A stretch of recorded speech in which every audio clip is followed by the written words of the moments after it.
اچھا وزیر خارجہ صاحب، جو حال ہی میں پی ڈی ایم کے جو 3 جلسے ہوئے ہیں، جن کو کل آپ نے قومی اسمبلی کی تقریر میں جلسیاں کہا، تو بھلے وہ جلسے ہیں یا جلسیاں ہیں، لیکن ان سے پاکستان کی سیاست میں کافی کشیدگی پیدا ہو گئی ہے.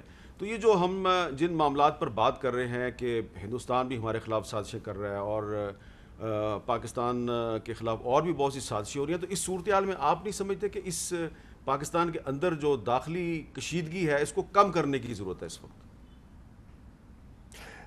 میر صاحب، اس میں کوئی شک و شبہ نہیں ہے. داخلی کشیدگی کو کم کرنے کے لیے ہم تیار ہیں، اور ہمیں اس میں ہمیں اس میں کوئی رکاوٹ ہمارے سامنے نہیں ہے. سوال یہ ہے، وہ آئیں بتائیں وہ چاہتے کیا ہے.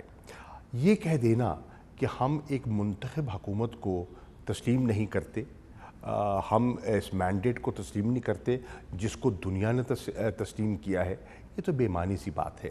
اور اگر یہ روش ہمارے ہاں پڑ گئی تو اب خدا خدا کر کے ہمارے ہاں ایک روایت آئی ہے، ایک ٹرانزیشن ہوا ہے from a elected political government to the other elected political government.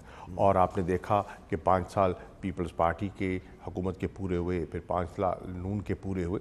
اگر آپ نے بیچ میں اس قسم کی رکاوٹیں کھڑی کی تو پھر کوئی حکومت جو ہے وہ کام نہیں کر پائے گی.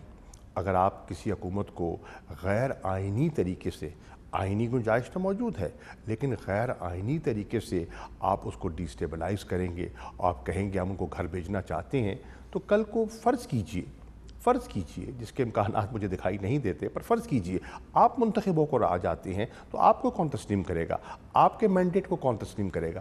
اسی چیز کو بنیاد بناتے ہوئے ہم نے تجویز پیش کی تھی کہ آئیے انتخابات کے بارے میں اگر آپ کو کوئی شک و شبہات ہیں، ان میں اصلاحات چاہتے ہیں، الیکٹورل ریفارمز چاہتے ہیں، تو آئیے بیٹھ کے بات کریں تاکہ ہم ہمیشہ کے لیے ایک ایسا نظام استوار کریں جس پہ سب کو اعتماد ہو. اس پہ 2 دفعہ ان کو دعوت بھی دی گئی. گلگت بلتستان کے انتخابات ہو رہے ہیں، ہم نے کہا اسی کو بنیاد بنا لیں، آئیے اس پہ ہم ایک کچھ حدود و قیود طے کر لیتے ہیں اور ہم ایسے اقدامات مل کے اٹھا لیتے ہیں جس سے آپ کی تسلی ہو جائے. کیونکہ کل کو نتائج کوئی ایسے نکلتے ہیں جو آپ کے من پسند نہیں ہیں تو آپ وہاں بھی رخنہ اندازی شروع کر دیں گے، آپ اس علاقے کو ڈیسٹیبلائز کرنا شروع کر دیں گے. یہ ملک کے مفاد بھی نہیں ہے. انتخابات ہونے ہیں، انتخابات ایک جمہوری عمل ہے، آئیے مل بیٹھ کر اس کا راستہ تلاش کریں. ہم ہر ایشو پر، ہر قومی نوعیت کے ایشو پر ان سے بات کرنے کے لیے تیار ہیں، لیکن اگر وہ اس پریشر کو وہ بلڈ کر کے استعمال کرنا چاہتے ہیں اپنی کوئی ذاتی ریلیف کے لیے، اگر وہ چاہتے ہیں کہ اس کی وجہ سے وہ کوئی جو احتساب کا عمل ہے اس سے وہ نجات چاہتے ہیں، یہ کیسز ہمارے بنائے ہوئے تو ہیں ہی نہیں. ان میں سے ایک کیس ایسا نہیں ہے جو پی ٹی آئی کی گورنمنٹ کے دور میں بنا ہو، تو اس سے تو آپ جو ہے نا نظر نہیں چرا سکتے. لیکن اس سے ہٹ کر کوئی معقول بات ہے تو بیٹھ کے بات کریں گے. یہ کہہ دینا کہ جناب یہ سلیکٹڈ ہیں، یہ تو نامناسب سی باتیں ہیں.